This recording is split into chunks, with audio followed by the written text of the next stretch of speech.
পারি না এখন পর্যন্ত, এজন্য ভাবলাম ছোটবেলায় তো অনেক প্লেন দেখছি, ছোটবেলায় এখানে আসছি আর প্লেনও দেখছি। এখন ভাবলাম যে আজকে আবার যাই প্লেন দেখে আসি, মনে শান্তিটা নেই, যেহেতু উঠতে পারি না, দেখতে তো পারবো কাছাকাছি থেকে। ছোটবেলায় দেখতো মাথার উপর দিয়ে যাইতো, তখন অতটা মানে বেষ্টনী দেওয়া ছিল না, আর এখন অনেক ভালো ইয়া করছে, প্রোটেক্ট দিছে, এখন দূরে থেকে দেখা লাগে। ওই যে এখন অনেকগুলো বিমান।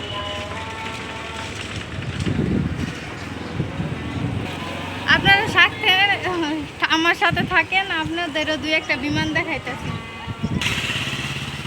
এখানে একদম খুব ঘন ঘনই বিমান আসে, 2-1 মিনিট পর পরই একটা বিমান যখন মানে সারে এনে এত জোরে শব্দ হয়, মনে হয় যে পারমাণবিক বোমা পড়ছে।